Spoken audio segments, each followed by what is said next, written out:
Hi అండి, welcome to Shri Harshi corner. ఇవాళ special day కదండి, గురు పౌర్ణమి కదా. మేమైతే గుడికి వెళ్ళి సాయిబాబా గారిని అయితే దర్శించుకుని వచ్చామండి. నేను ఒక చిన్న స్టోరీ అయితే చెప్దాం అనుకుంటున్నాను సాయిబాబా గారి గురించి. ఓం సాయిరామ్. సాయిబాబా గారు మొదట షిరిడి అనే ఊరికి ఒక చిన్న వయసులో వచ్చారండి. ఆయన ఎక్కడి నుండి వచ్చారో ఎవరో తెలుసుకోలేకపోయారు.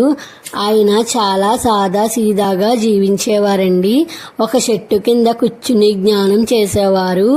ఆ తరువాత షిరిడీలో ఉన్న ఒక పాడుబడిన మసీదులోకి వెళ్ళి అక్కడే ఉండటం ప్రారంభించారు. ఆయన మసీదునే ఆయన ద్వారకామాయి అని పిలిచేవారండి.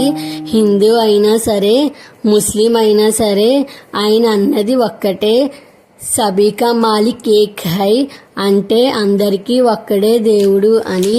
సాయిబాబా గారు భిక్షాటన చేసినవన్నీ ప్రతి ఒక్కరికి పంచి తినేవారండి. అంటే అన్నదానమే జీవితంలా చూశారు. ఎవరి కష్టంలో ఉన్నా వారి వద్దకి వచ్చి చెప్పుకుంటే సూటిగా చెప్పేది శ్రద్ధ సబూరి ఉంచు, అంటే నమ్మకం ఓర్పుంచుకో అని సరిచేసేవారని. ఆయన ఆధ్యాత్మికమైన శక్తులతో ఉండేవి. ఒకసారి చూస్తే ఏం కావాలో తెలిసిపోవడం, వారి సమస్యకు సరైన పరిష్కారం చెప్పడం, ఇవన్నీ ఆయన బహుశా దేవుడిలా అనిపించేవారండి. 1918లో విజయదశమి రోజు ఆయన శరీరం విడిచారు.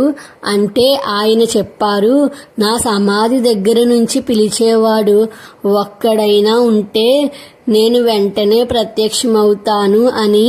అందుకే ఇంతమంది బాబాను ఇప్పటికీ పూజిస్తూ షిరిడీకి వెళ్ళి ఆశీర్వాదం తీసుకుంటున్నారు. ముఖ్యంగా గుర్తుపెట్టుకోవాల్సిన మాటలు: శ్రద్ధ సబూరి అంటే నమ్మకం ఓర్పు, సబీకా మాలిక్ ఏక్ హై అంటే అందరికి ఒక్కడే దేవుడు, నన్ను నమ్ము, నేను నీ వెంట ఉన్నాను అని అర్థమండి. ఓం సాయి, శ్రీ సాయి, జై జై సాయి. ఇంకా నా ఛానల్ సబ్స్క్రైబ్ చేసుకుని వాళ్ళు సబ్స్క్రైబ్ చేసుకోండి, లైక్ చేయండి, ఫ్రెండ్స్ అండ్ ఫ్యామిలీ మెంబర్స్కి షేర్ చేయండి. మీకు మీ కుటుంబ సభ్యులకి గురు పౌర్ణమి శుభాకాంక్షలు అండి.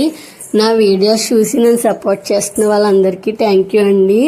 మీరు లైక్ చేస్తే ఈ వీడియో ఇంకొంచెం మందికి చేరుతుందండి.